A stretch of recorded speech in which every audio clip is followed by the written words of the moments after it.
Hello everyone, welcome to StudyTravel TV Live, a show of news, statistics and opinion. I'm Matthew Knott, news editor of StudyTravel Magazine. Hello everyone, I'm Nicola Hancock, editor of StudyTravel Magazine. Before we get started, for the best viewing experience, please put the call in side-by-side speaker view. You can see an icon in the top right-hand corner where you can select this view. We are delighted to welcome you all today to this episode of StudyTravel TV Live.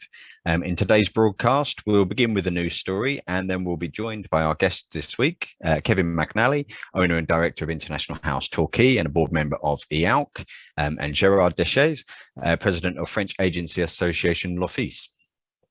We'll also be joined by Selim Dervish, director of Turkish agency Academia United and a board member of ALTO. Now, if you have any questions for the presenters or guest speakers or any comments on the stories, please do post them in the chat box below and we will read them out at the end. A big thank you to our sponsor of this episode, Londonist. Okay, so let's take a look at our first story. And the Association of Language and Travel Organisations, ALTO, has released the findings of its flash survey on global inflation completed by 122 language schools and agencies, which showed that 89% of organisations said they would need to increase prices by an average of 9%. The results come as latest inflation figures show rates above 8% in the Eurozone, the UK and the USA, and in double digits in several Latin American and individual European countries. 82% of schools thought that clients would be prepared to pay higher fees in 2023, although agencies were more cautious, with only 48% believing that clients would be prepared to pay more. Opinion was mixed on moves towards dynamic pricing. Overall, 55% of survey respondents said that there was no need to change the current once-a-year system.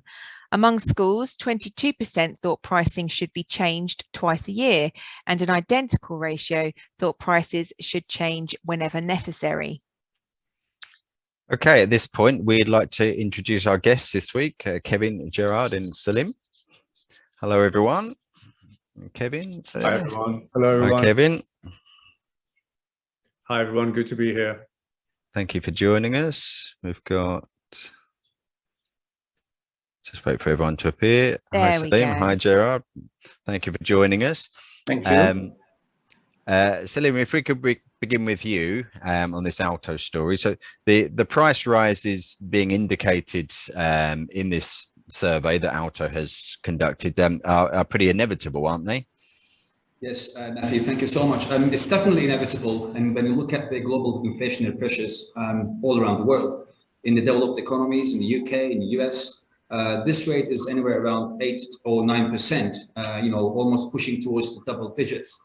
In some Latin American countries like Venezuela or Brazil, or even in Turkey, for example, right now, the inflation rate has soared up to 73.5%, which is a very, very high figure. So in this kind of, market conditions, it's inevitable for our industry to increase the prices on all services and products that we offer. Okay, and Kevin, as a language school operator, how much have your costs increased so far this year? And would the increases suggested here even begin to cover that? I mean, we've had overall cost increases, as everyone has, in things like utilities, gas, electricity, etc. I think the three biggest areas that I've noticed is in transport. Getting people just to and from the airport is now much more expensive. And there's wage inflation because coupled with price increases. We have a shortage of teachers and other staff, so we're having to pay more to attract the best. And additionally, there's also everyone in the UK, I think everyone in the world is experiencing a shortage in accommodation, so we're having to pay more for that too. So it's across the board, really. Thank you. Gerard, in this survey, agents were less confident about clients paying higher prices next year, although it is worth noting that 78% of the survey respondents were schools. So this is perhaps a relatively small sample of agencies. Do you think clients in France will accept higher fees next year, or will expect them, given that the prices for everything else are rising? Probably can make 2 points. A, people who can afford to send children abroad for a linguistic stay usually do have the financial means to do it, so they shouldn't be bothered by an increase, considering the fact that everything is getting a higher price, whatever the sector. Now, the second point, I would say that the agencies in France seem to be quite careful before putting up the prices, because we are just getting out of such a difficult period. So as the business is starting again, people tend to be quite careful, and I can't see many increase in prices, big increases in prices at the time being in our country, because I think, as I said, the agencies are quite careful about that. Okay, thank you. And Selim, ALTO said the industry was not prepared or fully informed, and that it would run sessions on dynamic pricing. What would dynamic pricing look like to you? Yes, Nicola, actually this issue has been a hot topic for the recent few years. It's not something new, it's not something that came out of the pandemic. You know, we have been discussing this for a very long time. About 4 or 5 years ago, there was a working group within ALTO that was working towards the standardization of the pricing, which is the base point to initiate any sort of technological platform to enable dynamic pricing. I think the reason why the industry is not very well informed is because, as an industry, we are kind of really lagging behind the traditional travel industry, where dynamic pricing is a day-to-day activity. You know, when you're booking your flights, in the aviation industry heavily relies on dynamic pricing. In fact, this is the core of their business model. So therefore, I think, you know, the future is there, but we don't know if that future is going to be tomorrow or next year or 2 years later. But this issue has been very hot, and I think it's not going to be leaving us anytime soon. Thank you, Selim. And Kevin, as Selim has just kind of indicated there, it may be some time before the language travel industry has this kind of all-encompassing software system for dynamic pricing. But do you expect to see prices updated at more regular intervals in the next year or two? I think it could happen. I think one of the reasons we haven't embraced dynamic pricing yet is because we are part of travel. We're also education, and very few other education organizations or bodies have dynamic pricing yet. So I think that inevitably there will be, yes, more frequent reviews than every year. Certainly, we always increase our prices for the summer and then bring them back down again for the autumn. But I think I still feel we're a long way from dynamic pricing that we see, for example, in the hotel industry. Does the move away from the less reliance that the industry has on paper brochures now, does that facilitate a little flexibility, do you think, with more sort of digital? Yeah, I mean, documents? It should do. At one time, you know, you would publish in May, and that was it until the following the following December. I think everything has to be in with cooperation and partnership with the agents. Obviously, it's got to work for them, or it won't work for us. Sure. Thank you. Okay, let's take a look at another story. English UK has released a report. A small detail about that item. Of course. the contracts, I mean, when people buy a stay for the children, there is always a possibility to increase the price, even if you have signed a contract, provided the price is, there is a certain length of time before you can increase the price. I don't remember how many months. And B, depending on the evolution of prices in the industry, then you are allowed to increase them, to ask for a supplement in the price that you pay, that you charge to the parents. And so it's not dynamic pricing, but it looks like it a little bit. But it's by law, it's possible. Maybe it's common everywhere. I don't know if I'm talking about something that everybody knows, but I wanted to make the point anyway. Thank you. Thank you, Gerard. Thank you. Okay, we'll move on to another story about English UK, which has released the report of its quarterly intelligence cohort, or QUIC scheme, showing some degree of recovery for the sector in the first 3 months of 2022.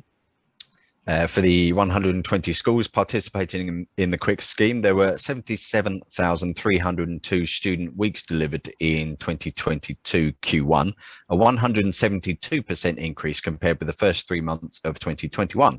English UK said, although this was still only about half compared with the first quarter of 2020. Saudi Arabia was the top sourced country again for schools in this survey, with almost 16,000 weeks, followed by Kuwait, Japan, Turkey and Brazil. Adult students accounted for 96% of student weeks in 2022 Q1, and in terms of recruitment, agents were the channel for 3/4 of the weeks delivered. Kevin, your school is one of the participants in this QUIC scheme. So some promising signs of recovery. Does it look like that this is continuing into the current quarter and beyond? Absolutely, it is, I think. You know, I'm very happy to say we've got a very, very busy summer coming up, which is fantastic news. And the autumn Q3 and Q4 look good also.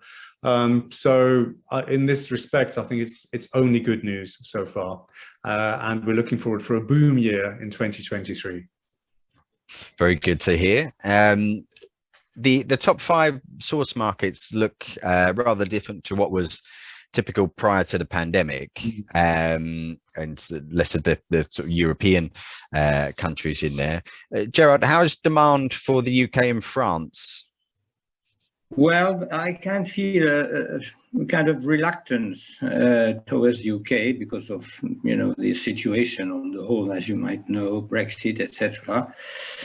People tell me that they prefer to send students to Ireland, to Nordic countries where they speak English, probably Sweden, Norway, whatever, to Malta.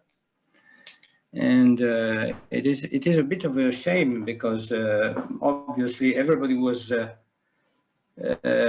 happy, was waiting to be able to go to Britain, to England, and nowadays the situation is such that there is a certain, you know, reluctance. So I hope it will be better, but it doesn't depend on us. It depends maybe more on the government. You know what I mean? We've heard a little bit about sort of school groups being perhaps reluctant to go because of the ID card issue. Is that true that groups are looking elsewhere, or do you think other countries have the capacity to take the groups that used to go to the UK? Probably not. But well, it's like people who have been disappointed by a partner that they love to visit, and then, you know, it's a bit difficult now to get used to coming back to the UK. Maybe it will take a year or so. I just don't know. But the idea is that, you know, people are careful. Why? There might be problems when crossing the border or whatever. Efforts must be made to make things as easy as before. Okay, thank you. And publicity about that. Yep. At the Middle East markets, particularly Saudi Arabia and Kuwait, are performing well for UK ELT. So what do you think the reasons are for this, Kevin? Can you stick a pin in it as to why?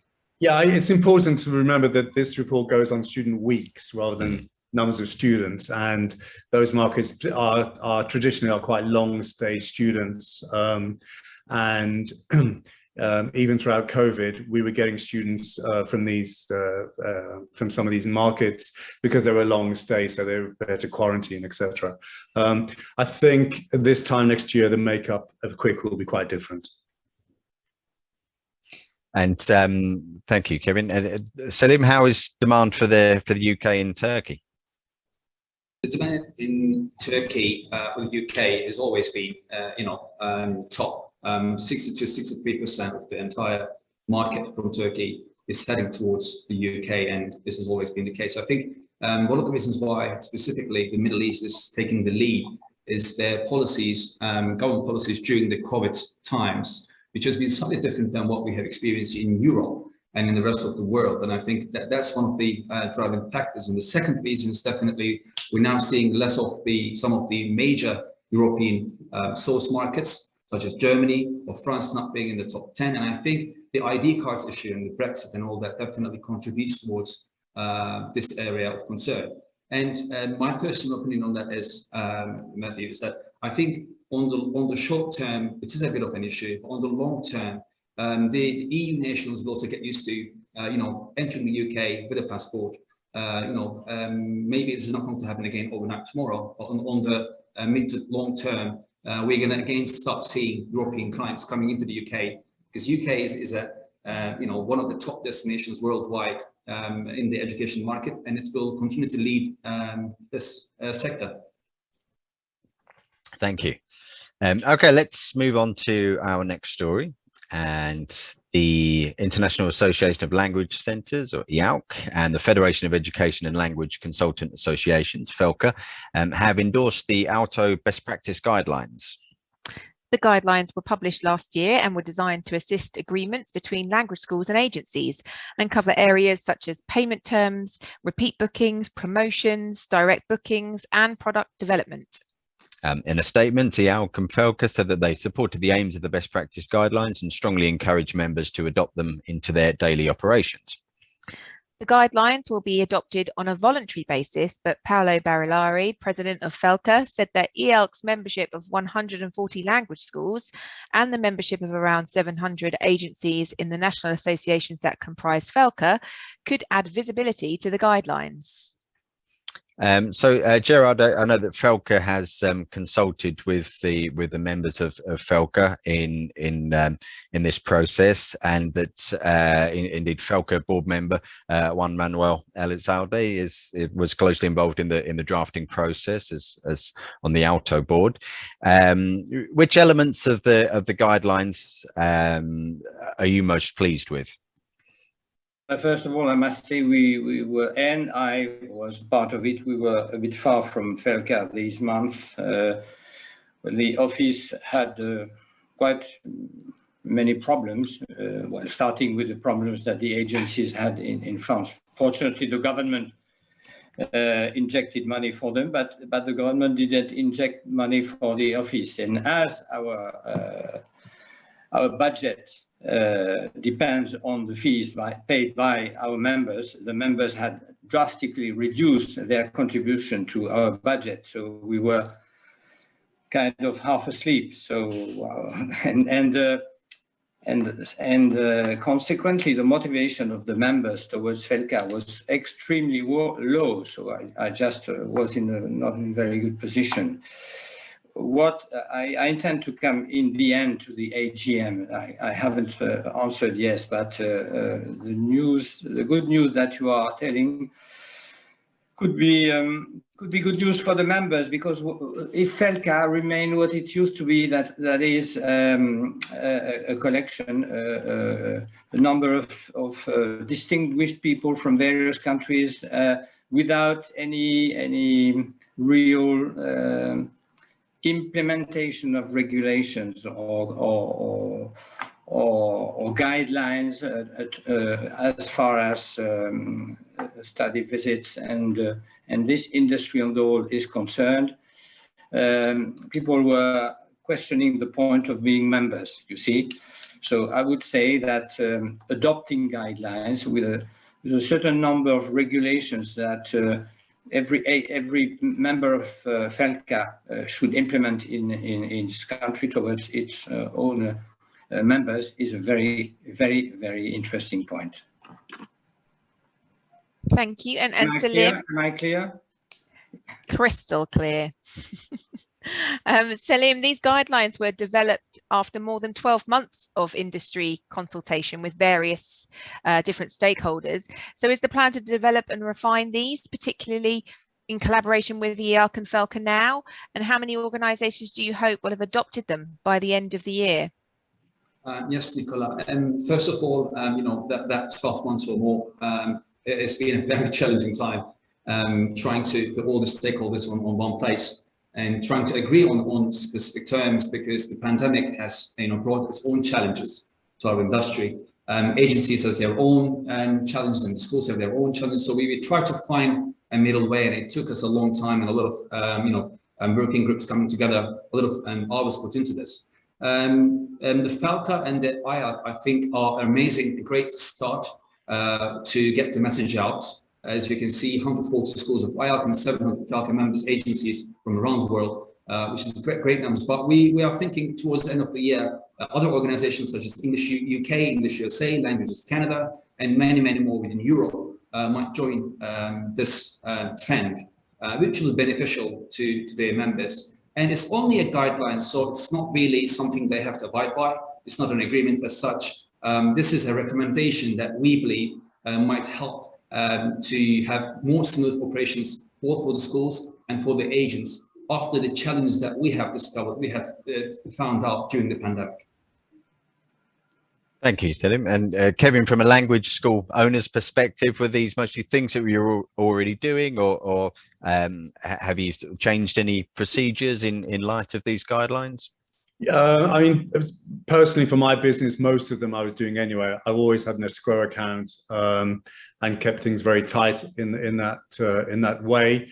But I think it's great that we now have this formal structure that we can all work towards. And from my perspective, one of the absolute foundations of our industry is the school-agency relationship, and anything we can do to make that stronger, and so we grow together and we prosper together, has to be to the good. Lovely, thank you. Okay, let's take another story now. Turkish Agency Association UED has expressed concerns about cancellations for Ireland after the Irish Embassy in Ankara extended the expected processing time for long-term English language study visas to 6 months. Turkish Agency Association UED surveyed members and found that 92% are expecting a decrease in demand for Ireland if the situation does not improve. And 85% have experienced cancellations or a change of destination requests from students in the last 30 days. Turkish agents were advised that there were 2,800 visa applications received in the office in the first 3 months of 2022. The embassy has introduced a withdrawn category as a temporary measure for applications that it considers to be incomplete, although some agencies have complained of a lack of information on these. StudyTravel Magazine has contacted the Irish Department of Justice for confirmation of what measures are being taken to address the backlog and is currently awaiting a response. Selim, has this affected your agency at all? And why has there been such a spike in applications for Ireland? Yes, Nicola. I mean, there are actually a number of factors affecting the situation. One of them is Ireland is not the only country where Turkey is now having an issue with the visa processing times. US has been really very negatively impacting the industry in Turkey since the beginning of the pandemic. The earliest appointments you could get for many types of applications starting from 2023. So you almost have to wait for almost close to a year. So the students have started to look for alternative destinations, and obviously Ireland also offering work permits, work rights for students is becoming a more and more popular and attractive destination for the Turkish students who want to go and study and work at the same time.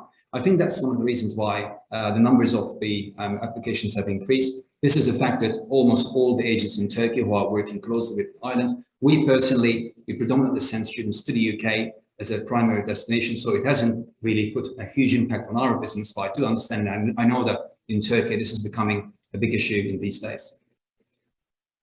Thank you. Gerard, how are things in France in terms of visas? Are visa processing times in any destinations currently taking longer than usual for you? No, the main destinations concerned by the visa problems or visa procedures are Canada and the USA, and we have a special office. We have a special on behalf of our members, a special relationship with the consulate of these two countries, and every year we have a meeting with the civil servants, with the people working there, to make sure everything goes well. So far, I must say that it's perfectly acceptable. It works quite well. Good. No problem. No problem with Britain. No visas yet to Great Britain. I wanted to make a point, coming back to the point before. I don't know whether this is a preoccupation that would be shared by the agencies or the groups like the members of FELCA, but we are just engaged in a process with our members about what we call social and environmental responsibility, because private firms in France should adopt a procedure in the way they work, in the way they manage people, etc., in the way they respect the environment. They should work on that, and we have decided to do exactly the same with our members. So this is a great job that we are going to do, and it's important that l'Office is the leader of that procedure with our members. We work quite hard on that, and it's another dimension that we adapt to our quality contract, which is compulsory for our members to adopt before becoming members of l'Office. Sorry to come back to that point. No problem. And Selim, I think an area of the ALTO guidelines covers this field, doesn't it? Yeah. Yes, and the ALTO guidelines actually covers a wide range of areas that are main concerns for the industrial stakeholders. And this is one of those areas that it clearly covers. Matthew. Thank you. Great. And Kevin, if we can go back to you, we mentioned Saudi Arabia earlier, which has been added to the UK's electronic visa waiver list recently, which should ease visa pressures for that market for short-term students. So was the UK ELT sector involved in making this happen at all? Well, I think English UK do amazing work around everything to do with visas, and so I'm sure we had a strong lobbying element to get that. And getting back to identity cards, I know they're doing some great work around that. So I think, yes, via English UK ELT has a good voice to the government on visa issues. They don't always listen, but at least we're there making our point. Thank you. And are there any other markets that you're concerned about currently in terms of visas? Are students reporting that they're having trouble securing one? I can't say there are, to be honest. We've never been very big in Turkey, but I hear from other colleagues in the industry that Turkey is a problem. So other markets, we're okay. Good to hear. Okay, at this point, we'll open up to the audience to see if there are any questions for our guests or for members of the StudyTravel team. And these can be on any of the stories or topics we have discussed. So please type your questions or comments into the chat box. I'll just have a quick look, just a few greetings in there at the moment. Just while we're waiting there, Selim, you mentioned that you've been at the ALTO board meeting today. Are there any interesting initiatives or plans that you can tell us about? Yes, Matthew, we had a really successful board meeting today with the rest of the board members. Obviously, we do it on an annual basis once a year, and there are lots of things that we need to discuss during this meeting. But one of the things I can share with you is in the next, except for the things that we have already talked here today, we are now working on a project called, we have been working on this project actually for a while now, ALTO Trends Barometer. We started this project during the pandemic to understand the trends in the language travel market, to understand where the industry is going, and how we can help the industry get a better insight in terms of these trends. So we're still, we have a lot of member schools who are updating their data, who are feeding their weekly arrivals data into this platform that we have developed as ALTO.